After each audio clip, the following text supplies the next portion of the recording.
Sinong excited? Excited na ba magkape? Excited na bang kumain ng matamis?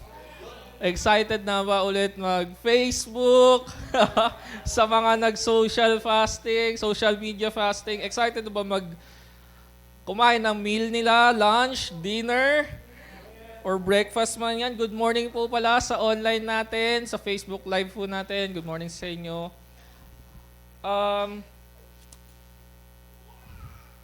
Yay! May sasabihin ako eh. May dalawa akong sasabihin. Number one, I just want to make a point about dream interpretation. No? Kapag po kayo na naginip at hindi mo ma-interpret, that's fine. Pwede ka mag-reach out to Pastor Ray, sa mga leaders natin, kay Ate Ella. I always reach out kay Ate Ella kapag di ko naintindihan yung dream. It's true that when we dream, no, tayo mismo, pwede natin ma-interpret yun. Tayo mismo na nakapanaginip nung dream na yon. But at some point, meron time na hindi natin maintindihan. And it's good na lumapit sa ating mga leaders, no, sa mga may gift of dream interpretation. Dahil biblical po yan. No? When when the king has a dream, hindi niya ma-interpret, tinawag pa nila si Joseph, di ba? So biblical yon, dream interpretation. Kasi meron akong friend na sabi, i-ditch na daw ang dream interpretation because it's not from God.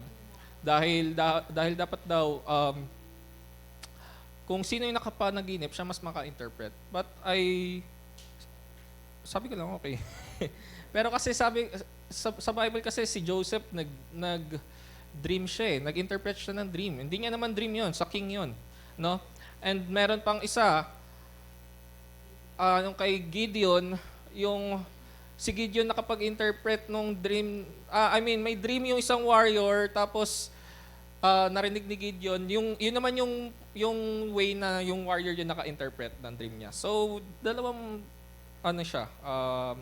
pwedeng ikaw maka-interpret or pwedeng, kung di mo ma-interpret, lapit tayo sa mga leaders natin, sa may mga gift of dream of interpretation. Okay? Number 2 point ko, welcome LJ, para talagang na familiar siya sa akin eh. Na kanina ko pa check. Nakita ko na to somewhere eh. Taga-Taytay ka ba? Okay. Sabi na nga, ikaw yung bata! Nakulot! Kulot ka before, di ba? Oo nga! Naalala ko na! Okay. Hello, LJ.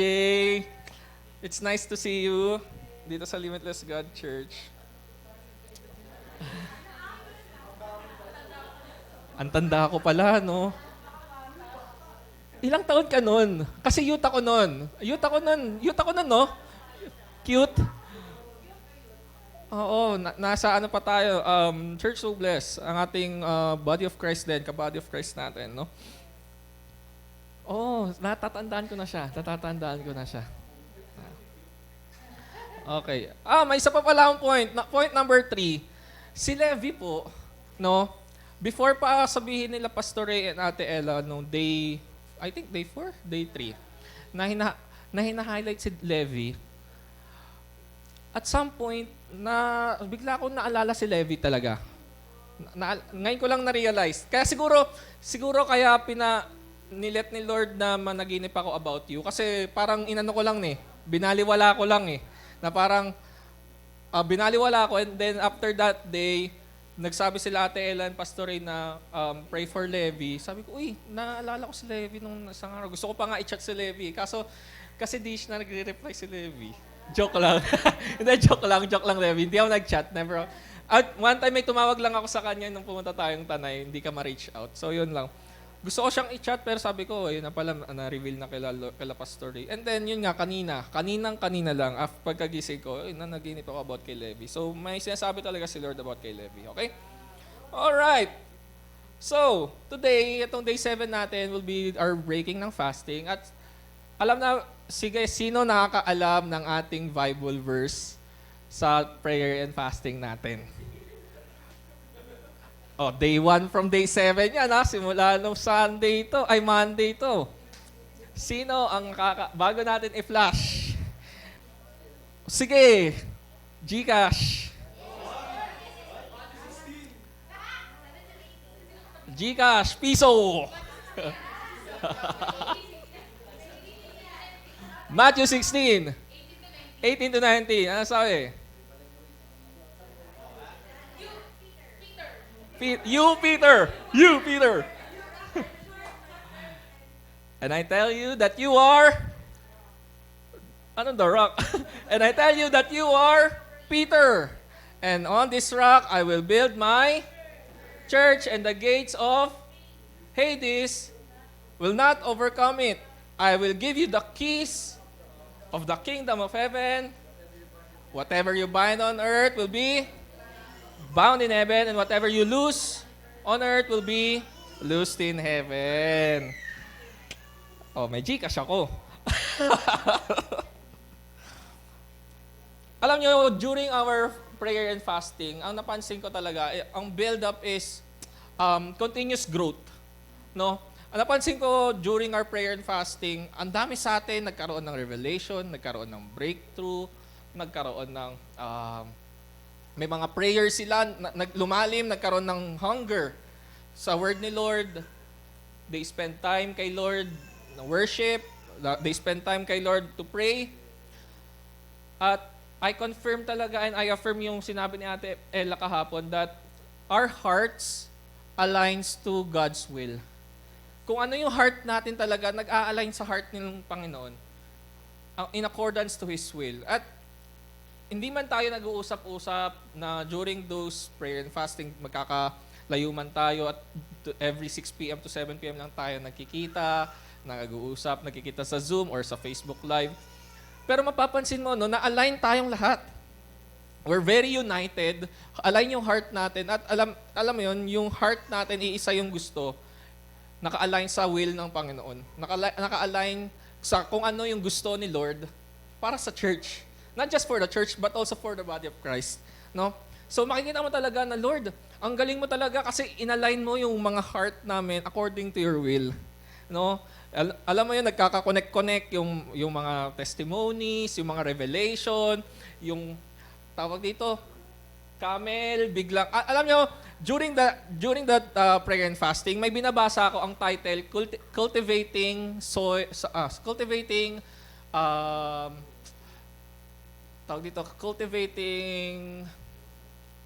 Sanctified Soil.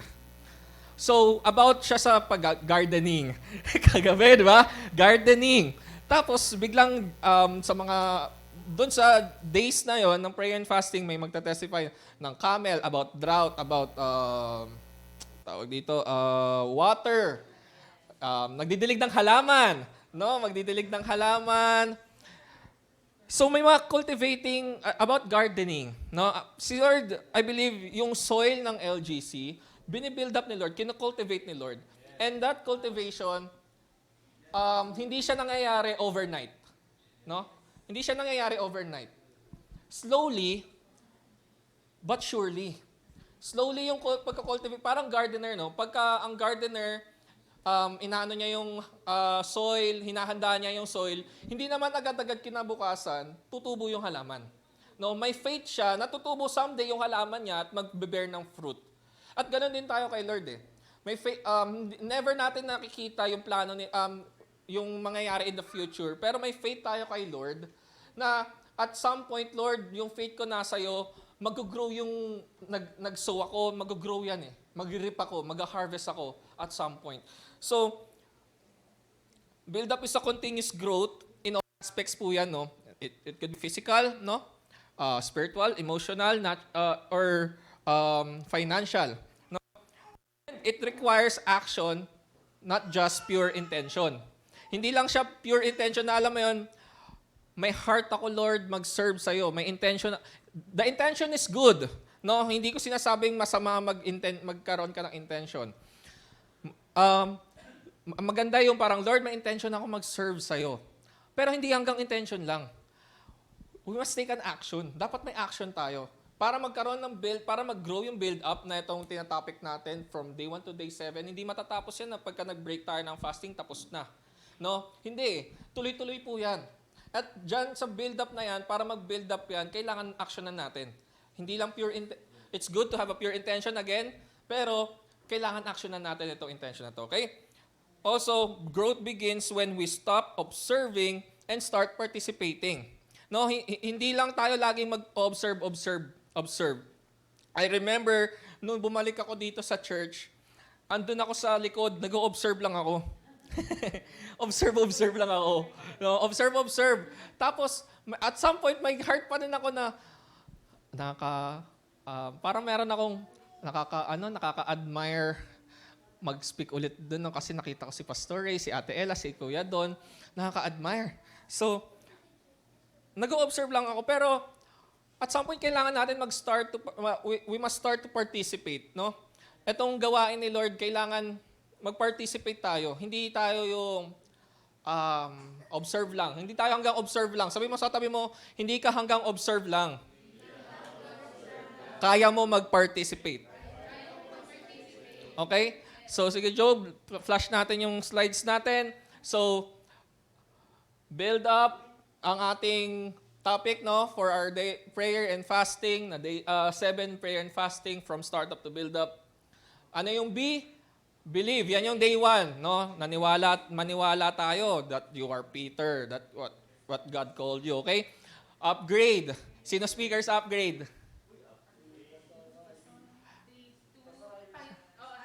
Ate Aileen. Invest. Pastor Ray.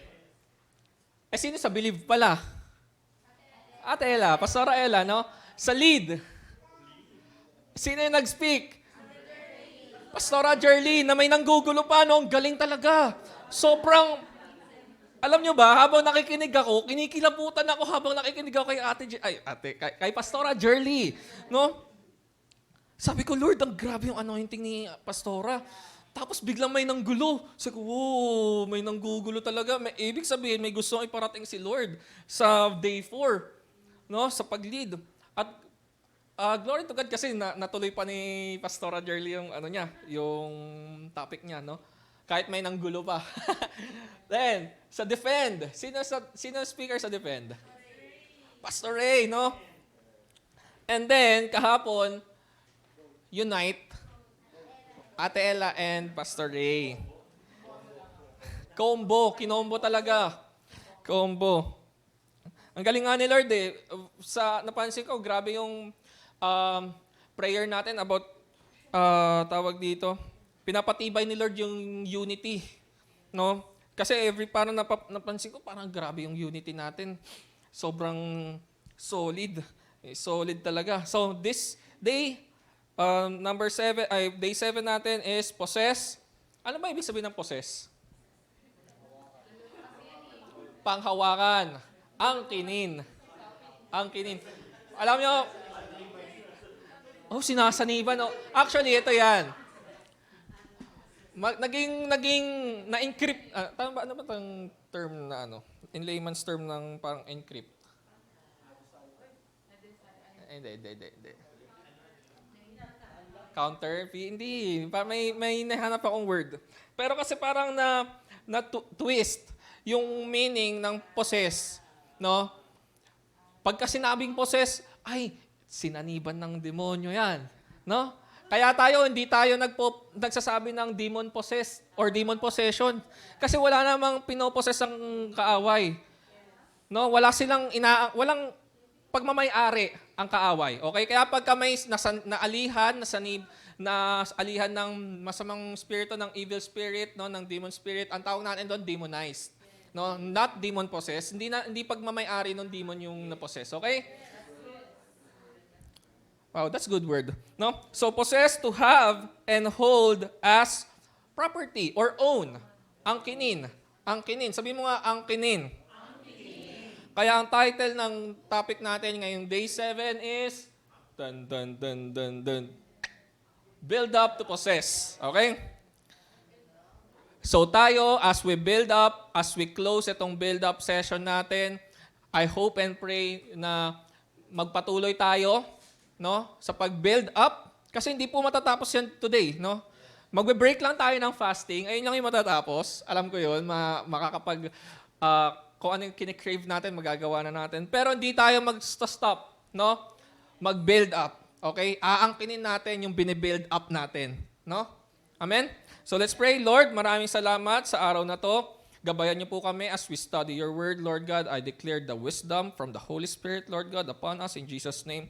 I declare the blood of Jesus surround us with a wall of fire, and I ask for your warring angels to be with us, Lord. Itago mo ko sa iyong likuran at nais mong maihayag at hindi ang nais ko. In Jesus' name, amen and amen. So ang ating Bible verse is Matthew 16, verse 18 to 19. Basahin ko lang ulit. And I tell you that you are Peter, and on this rock I will build my church. And the gates of Hades will not overcome it. Sabi nga sa ibang translation, the gates of hell. No? And I will give you the keys of the kingdom of heaven. Whatever you bind on earth will be bound in heaven. Whatever you loose on earth will be loosed in heaven. So, number one na gusto kong ibigay na puntos dito sa build up to possess. Alam niyo po, kung nakasubaybay tayo or nag-attend tayo or nag-replay tayo, may mga team replay ba dito? Nagti-team replay, that's good, that's good. So, lahat ng topic ng mga speakers natin from day 1 to day 6, natakal na yung Matthew 16, 18 to 19 eh. Alam mo yun, parang wala ka nang mapiga. Wala ka nang mapiga eh. Kasi, ayun na yung pinaka, point eh, na lay down na sa atin, no? Kaya naman, sabi ko, isa-summarize ko na lang. Okay? So I have 3 points here. Ang point number 1 na gusto kong i-point out dito is build up your identity. Ang number 1 point natin to possess is our identity. No? Marami sa atin lost ang identity before when hindi pa natin nakikilala si Jesus as our Lord and Savior. Hindi natin alam yung identity natin, no? Ang alam lang natin, gumising, mabuhay ng Ryan Agustin, yun lang, no? Pero meron pala tayong identity. Meron tayong God-given identity na binigay ni Lord. Ang sabi sa verse 18a, and I tell you that you are Peter. Si Jesus, sinabi niya to kay Peter. And knowing, hindi pa Peter yung pangalan niya eh. Simon. And I tell you that you are Peter. May identity si Simon na calling niya from the Lord that he is Peter, which means rock. No? So ayun yung point number 1. Build up your identity. May true nature tayo eh. Kay Lord. Hindi yung pinanganak ka na ito ang pangalan at apelido mo, ito ka. No. Meron pa tayong true nature, may true identity tayo with Christ Jesus. At tayo yung kaya nga tayo binigyan ng keys, which is mamaya matatopic natin, doon natin malalaman eh. Doon natin ma-unlock. Alam mo yun sa mga games, pagka hindi mo na-unlock yung isang character, kulay black pa lang siya. Diba? Shadow lang siya. Ibig sabihin, hindi mo magagamit yung ability ng character, hindi mo magagamit yung character, or hindi mo mape-play yung character. So, kailangan mo siyang i-unlock yung character na yun. At some point, for example, kapag nag-level up ka, ma-unlock mo na yung character. So, magiging colorful na yung picture ng character. Hindi na siya black or hindi na nakalagay unlock. Or lock pala. So, naka-unlock na siya. Ganon. So, ganon din no, sa spiritual. Meron tayong identity kay Lord na kailangan natin i-unlock. Sabihin mo nga sa katabi mo, unlock. At meron tayong keys. Susi. No? Para buksan yon. At malalaman natin yon when we have a deeper relationship kay Jesus Christ. No? So, God-given identity, ano ba ang identity natin? So, let's go back. Ano identity ni Jesus? Kasi sabi ni Lord, kung ano si Jesus, ganun niya rin tayo ginawa. Kung ano yung perfect picture or perfect description na maiisip mo kay Jesus, ano si Jesus? Love, di ba? Jesus is love, is nagfo-forgive, nagfo-forget, nagbe-bless. So, ganun din tayo. No? We're the perfect example, si Jesus. At same image natin si Jesus. Amen? Kung ano si Jesus, yun din ang identity natin. So, let's go back doon lagi.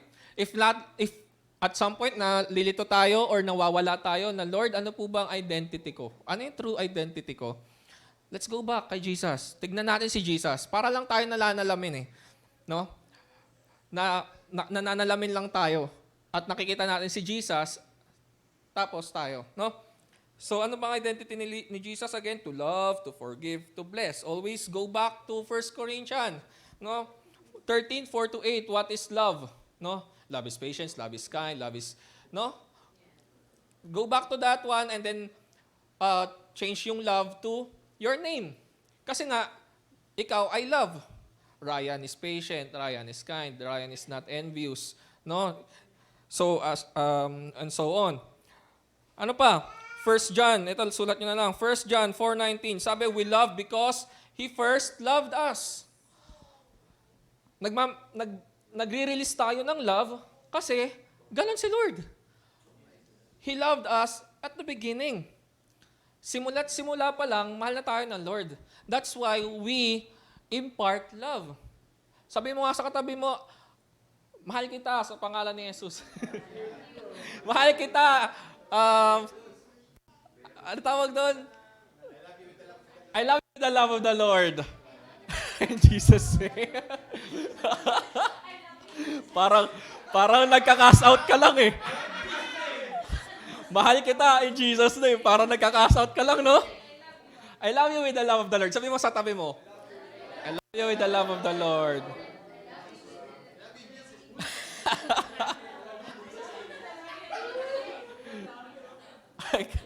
I cast you, mahal kita in Jesus' name.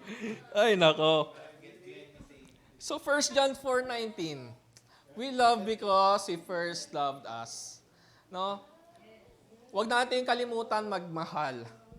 Ang identity natin bilang isang Kristiyano at kilala si Jesus as our Lord and Savior, our true identity is to love. No? Love. Hindi tayo mag-hate ng people. Love, love, love. Ang ganda ng, ayun, yung topic natin, next month, love, love, love. No? Even in our families, no? At some point, may inis talaga tayo eh. Kasi nga, nandito tayo sa fallen world, no? At may evil spirit na nandyan, may plano, may assignment sa buhay mo. Para minsan, inisin ka, galitin ka. Minsan sa family natin, no? May inis tayo sa kapatid natin, sa nanay natin, sa tatay natin, no? Pero we're called to love eh. Kailangan mahalin pa rin natin sila even though meron silang nagawa sa atin. For example, may nagawa sa atin hindi maganda. We have to love eh. We have to love them. Tulad na sabi ni Ate Ella kagabi, kung hindi natin kaya yung as if nothing happen, kung sobrang hirap nun, kasi ako po napapractice ko na yun eh. Yung for example, merong, hindi sa pagbubuhat ng bangko, okay? Pero kasi yun yung parang turo ni Lord. Dinidisplay ko lang kung ano yun, kung paano si Jesus. I always think na, Lord, paano ako magre-react sa ganyang sitwasyon? Kung ikaw po, Lord Jesus, so nasa katayuan ko, paano ka mag-react? I always think that way. Na kapag, for example, may isang kakilala na nakakainis, no? Naiinis ako. Pero, creation ni Lord yun eh. No? So sasabihin ko, Lord, paano ko to i-deal? Paano ako a-action according to your will? So sasabihin ni Lord Jesus, forgive that person, kasi yung forgiveness is for you, not for him or her. Forgive that person as if nothing happened. Sige Lord, as if nothing happened. So, after that, nakakaya ko na siya ulit kausapin, na parang walang nangyari. Hindi sa nagiging, ang plastic mo naman, no. Walang plastic sa kingdom ni Lord. Everything is pure. Everything is ang tawag doon, organic. Authentic. No? Walang plastic. So kapag ikaw nagsabi ka kay Lord na, Lord, I forgive this person. Teach me how to deal with that person at kung paano mo siya makita, Lord, ganun ko din siya makita. So doon papasok yung as if nothing happened. And sabi naman ni Ate Ella kagabi, no, if hindi mo talaga kaya yung as if nothing happened, that's fine. As long as you forgive, no, nag-forgive ka, okay na, nag-forgive ka na, and then set boundaries. It's okay to set boundaries. Si Jesus nga nag-set ng boundaries sa mga Pharisees, sa mga Sadducees, or sa mga Sadducites, parasites. Di ba? Nag-set ng boundaries si Jesus, pero hinahayaan ni Jesus pumasok, sumama yung mga Pariseo para makinig na salita niya. Di ba? Hinahayaan ni Jesus, hindi naman ni Jesus na, oy, malis kayo, di kayo naniniwala sa akin. No? Si Jesus, nag-display pa rin ng love. Even sa mga Pharisees, no? Nag-display pa rin siya ng love, pero may boundary. Na, ito yung sinasabi niyo, hindi ko tinatanggap yan. And then lakad ulit si Jesus. Susunod naman ng mga Pharisees. Ngayon, si Jesus, ini-invite niya pa rin to listen sa salita niya, no? At nakakakinig yung mga Phariseo ng salita ni Jesus at ng truth. Okay? So that's number 1. First fruit of the Spirit is love, and everything else will follow. No? Dito sa build up your identity. So, Galatians 5:22. Sulat nyo na lang po, Galatians 5:22. But the fruit of the Spirit is love, joy, peace, forbearance, kindness, goodness, faithfulness, gentleness, and self-control. So that is our identity. Go back to our identity. Ano bang identity natin? Ang dami sinasabi about ng Bible about sa identity natin eh. Ayan, 1 Corinthians 13:4-8, 1 John 4:19, Galatians 5:22, at madami pang iba. Now, the other point na gusto kong i-point out dito sa build up your identity is our calling. Every one of us has a calling. It might not be a pastor, it might not be apostle or prophet, baka teacher or evangelist, no? Hindi lahat pastor. Kasi kung lahat tayo pastor, hindi mabibuild ang Church of Christ. Putol. Ang fivefold ministry, apostle, prophet, evangelist, pastor, at teacher. Kapag wala ang isa dito, putol ang kamay natin. No? At mahirapan tayong mag-grab or mag-reach out for something. No? So, ang calling nyo, kayo po ang makakaalam yan. You and the Lord. Kasi si Lord, tatawagin ka niya na lang niya at some point ng life mo. Lumayo ka man sa calling mo, babalik at babalik ka rin. Babalik at babalik ka rin. Katulad ni Jonah, kinain ng isda. Anong isda yon? Sapsap. Akala ko dilis eh. Malay nyo, dilis before, ang laki pala. Di ba? Tapos, lumiit lang during the time, no? So, si Jonah, kinain ng isda, kasi ayaw niya sumunod sa will ni Lord, ayaw niya tanggapin yung calling, ayaw niya tumugon sa calling. Anong ginawa ng isda? Niluwa siya, binabalik siya dun sa Nineveh. No? Binalik. Kasi may calling si Jonah doon. No? So tayo din, meron tayong mga calling. At si Lord mismo ang tatawag sa'yo. At kapag minsan makulit ka, gaganip na si Lord ng isda. Sige ka. Oh? No, for example, si Milton. No? It's so sad. No, sa physical, sad na alis siya. Pero baka may gusto si Lord na pagawa sa kanya doon sa Oceania. No, mag-ingat ka doon, Perds. Mag-ingat ka doon, baka maraming isda doon, Oceania. Hindi, no, may calling. No? Kaya siguro may dream na mag-isa si Pao. Kasi mangyayari. It will come to pass.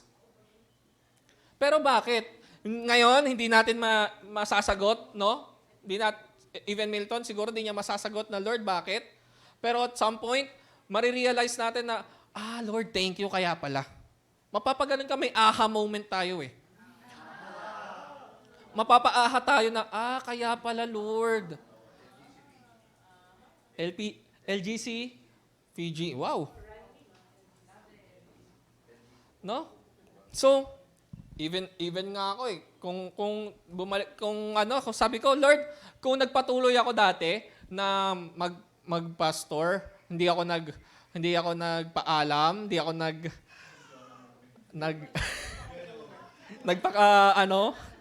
nagpaka-isolate muna. Sabi ko, siguro Lord, kung tinuloy ko yun, hindi ako magiging productive na Siguro, head knowledge lang. Walang anointing, greater anointing. So, magpapaaha na lang ako, thank you, Lord. Aha, thank you. Thank you, Lord. Okay. O nga, no?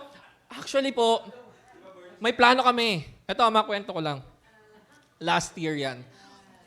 Plano namin talaga. Sabi ko sa kanya, applyan mo yan. Applyan mo na. Sabi ko, pag nakapag-apply ka, natanggap ka, susunod ako. Sabi ko sa kanya, talaga, susunod ako. Sabi ko sa kanya. Tapos sabi niya naman, 3 months lang. 3 months ba yun? 3 months before ka makakasunod, pero wala kang trabaho dun.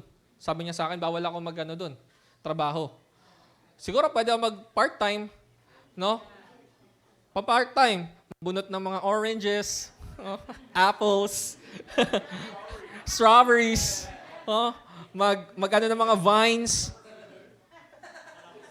Singer, hindi ako si singer. Wala ako. Baka magtanim ako ng guava.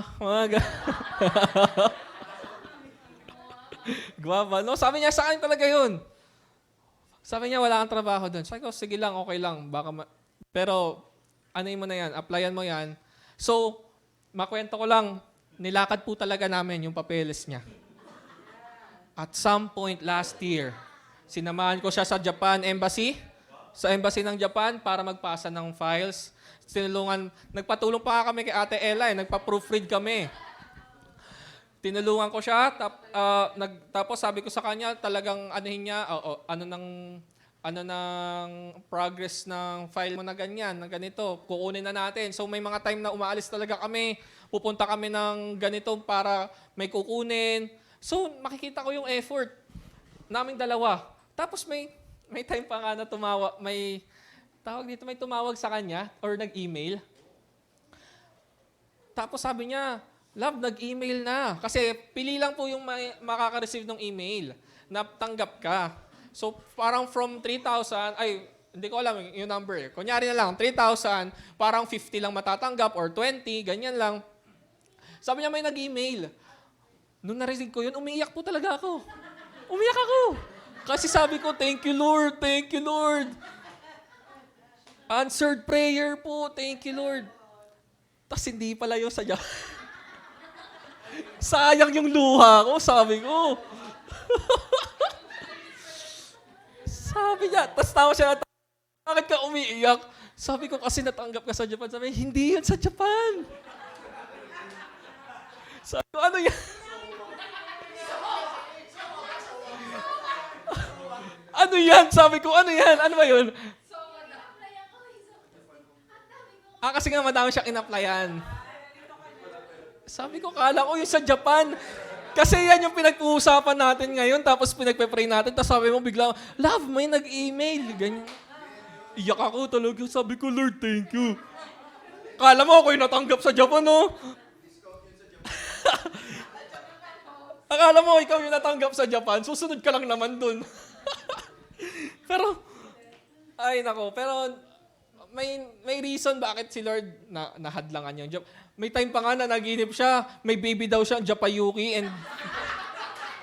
Japayuki.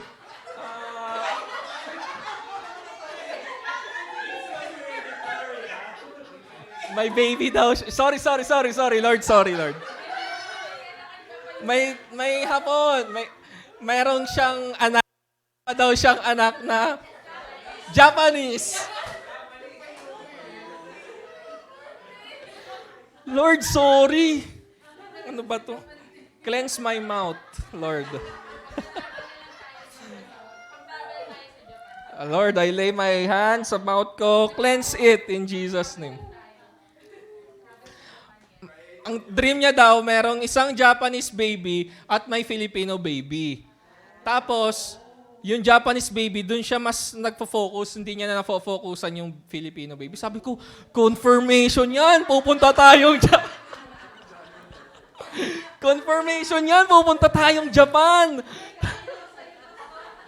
Tapos ang kulit pa, no, natatawa talaga ako noong time na yun. Kasi nagsisearch pa kami sa, alam mo yun po, sabi namin, yung, yung TikTok namin, puro, yung feed nun, puro Japan, about Japan. Sabi ko, punta tayo dito punta tayo dito. Ay, ang kulit talaga. Ay, pero buti na lang, si Lord, may ibang way. May ibang way si Lord. So, at some point, meron tayong Jonah moment. Ayun yung Jonah moment na. Pero, yung calling mo talaga, kayo ni Lord ang makakaalam. Si Lord, tatawagin ka na lang niya to be. Ngayon, nagbi-build up tayo ng identity natin. Yan, mas magiging matalas ang pandinig natin, ang vision natin, ang dreams natin, ang revelation ni Lord kapag nagsasoaking tayo or may prayer time tayo, mas magiging matalas. Kasi nga, nagbe-build up tayo at doon natin makikita minsan na God is calling you to do this. God is calling you to do that. Doon malalaman yung calling. Okay? So, let's move on. Alas 12 na pala. Okay, sige. Move on tayo. Number 2, build up your ministry. Verse 18, B. Sabi dito, and on this rock I will build my church, and the gates of Hades will not overcome. Ito sinasabi ni Jesus is His ministry. Nung sinabi niya kay Peter that you are Peter, and on this rock I will build my church. And sino ba si rock? Di ba nga si Peter? Peter means rock. And si Peter, nung nawala na si Jesus, nag-ascend na si Jesus, nagkaroon ng ministry si Peter. At yon ay ang salvation, nagkaroon siya ng nag-evangelist siya to have salvation ng mga taong hindi pa nakakilala kay Jesus, Not the salvation from Jesus, kasi si Jesus lang naman nagbibigay ng salvation sa atin, Amen? So, si Peter naglakad sa calling niya as an apostle at inahayag niya ang word of Jesus Christ na si Jesus ay namatay at nabuhay muli, At in-evangelize niya, he proclaimed that Jesus is alive, that Jesus is Lord and His Savior. So, ayun yung church, yung ministry ni Peter. At tayo po as LGC, we also have a ministry, Hindi tulad nga po ng sinasabi ko, wala pong maliit at malaking ministry. Lahat ng ministry pantay-pantay sa mata ni Lord. Yung ginagawa ni Job, kahit nagkiklik-klik lang yan, pantay-pantay yan sa katumbas yan ng praise and worship, ng preaching, ng evangelism, ng teaching, kapantayan. Pag serve nila Tita Beth and Tito Boy, pag ng communion elements, kapantayan ng preaching, ng praise and worship, at kung ano-ano pang ministry ni Lord Jesus. As we build up our ministry, if ikaw wala ka pang ministry or nagpe-pray ka for ministry, this is the time na, Lord, build up my ministry. Ano po yung calling mo sa akin to do? Ano po yung ministry mo sa akin na gusto mong lakaran ko? Be involved. 1 Corinthians 3:9. Sabi dito, for we are co-workers in God's service. You are God's field, God's building. Sorry, hindi ko nalagay dyan. Pero 1 Corinthians 3:8. 3:9. Okay, 1 Corinthians 3:9. Basahin nyo na lang po. Sulat nyo na lang po and then basahin natin. Pero ito, for we are co-workers in God's service. You are God's field, God's building. Co-worker tayo ni Lord. So Lord, ano ba yung ministry na tinatawag mo sa akin? Ano ba yung ministry na dapat kong lakaran? At as we break itong fasting na to, I hope and pray na, Lord, i-reveal mo sa amin ano yung ministry namin. Is it praise and worship? Is it my time to go to be part of praise and worship? Is it my time to serve God by by going to the church, mag-ayos ng chairs? Is it my ministry, Lord, to usher people? Is it my ministry, Lord, to evangelize people? To bless my family? So, along the way, malalaman natin yung ministry natin. Ano yung ministry ba natin? So, lay hands natin ang ulo natin, Lord, reveal my ministry. I-reveal ni Lord yun. At once you have your ministry, there is a divine protection in every ministry of the Lord. Laging may divine protection yan si Lord, no? Kaya sabi sa Matthew 16, no? And on this rock, I will build my church, and the gates of Hades will not overcome it. Sure yun, na kapag pumasok ka sa ministry na yan, may protection yan. May divine protection yan. Nandyan man yung time na, alam mo yun, na para mag-struggle ka, may persecution ka when you go sa ministry na yan. No? Pero may divine protection yan. I remember nung nag-try kami nung college kami, nila Vince, kapag uuwi kami from STI to Robinson, pag sakay namin ng jeep, mag-evangelize kami dun. At nakakatawa lang, at nakakatuwa, hindi nakakatawa. Nakakatuwa na balikan na, alam mo yun, saan kami kumukuha ng lakas ng loob para magsalita sa jeep na punong-puno ng tao na hindi naman namin kilala. Tapos sasabihin namin, hello po. Hello po, magandang gabi po. Di ba? Hindi po kami masamang tao. May gusto lang po kami i-share sa inyo. Gaganon kami. No? I-share lang namin si Jesus. Or John 3:16 or Romans 6:20, for the wages of sin is death. But, nakalimutan ko na tuloy. For the wages of sin is death, but the gift of God is eternal life. Through Christ Jesus, no? So, ayun yung sabi namin sa jeep, no? Hello po, hindi po kami masamang tao. May gusto po kaming i-share sa inyo. Alam niyo po ba, si Jesus namatay sa inyo. Alam mo yun? Out of the blue, bigla kami maggaganon sa jeep, sa bus. Pero may divine protection. May time pa nga nakasabit kami. Nakasabit sa jeep. Nag-share si Vince. Nag-share si Vince sa conductor. No?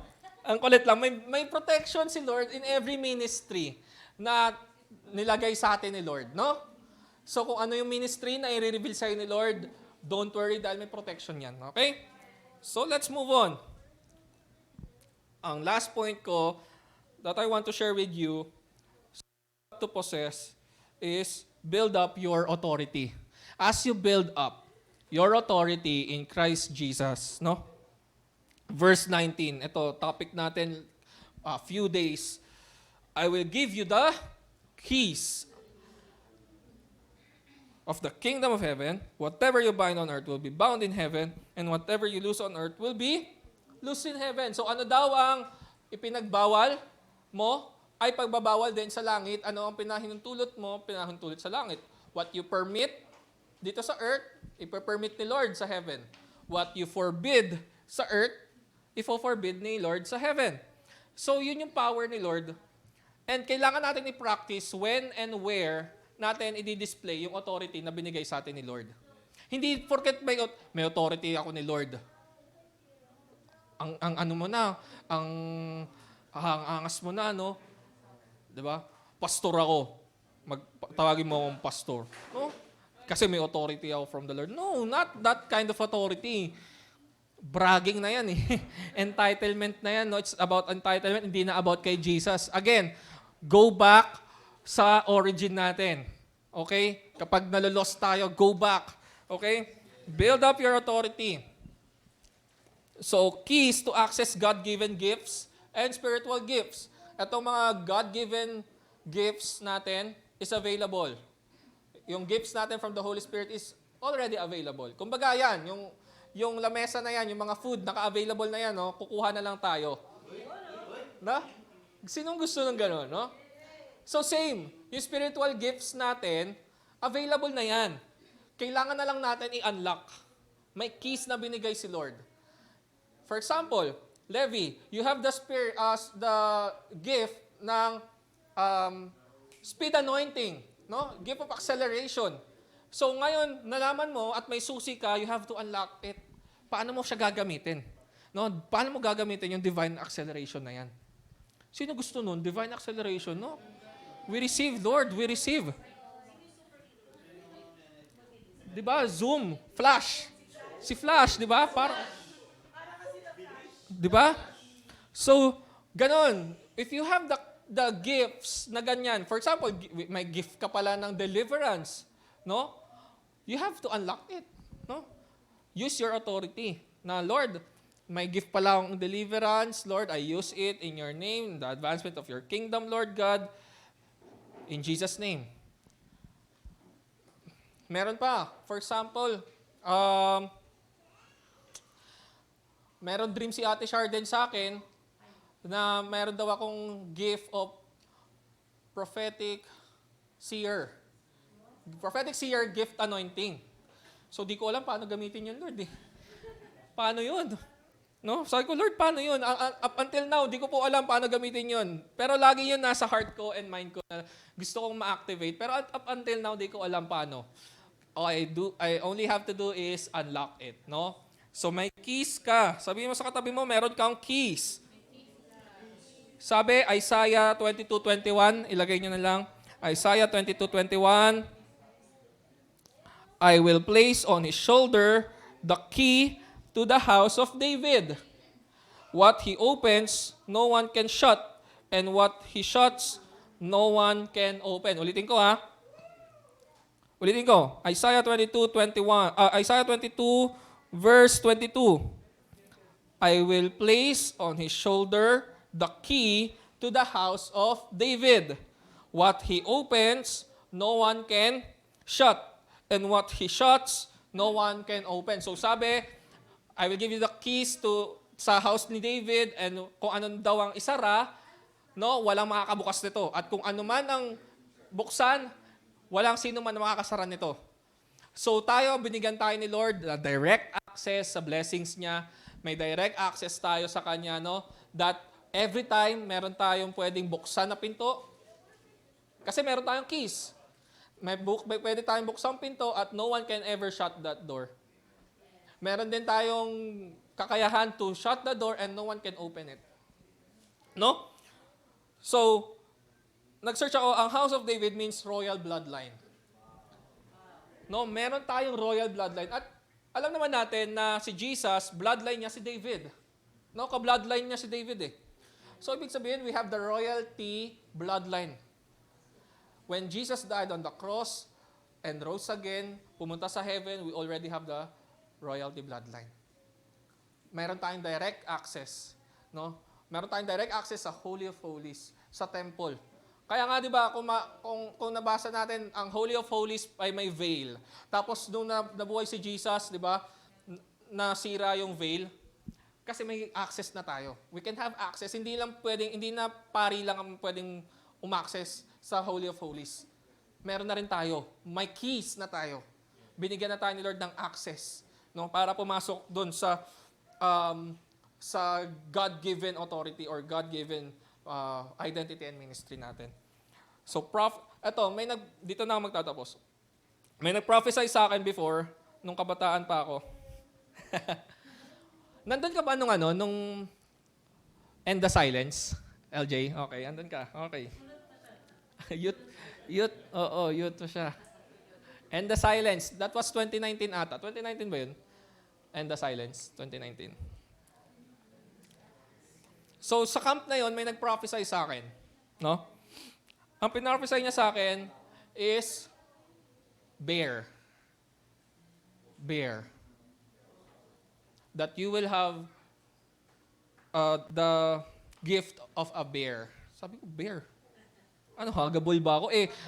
Ang payat ko nun. Pag meron kaming picture kasama si Pastor Ray Doon nagpicture sa End the Silence. Ang payat ko nun. Ngayon din naman, payat pa rin naman. Pero, sobra yung payat ko nun. As in, para ako yung sa, tawag dito yung pinaopisay na bones. Dry bones come alive. Tapos nakamohok. Ay, naku, mga pinagagawa ko ng kabataan. Ano?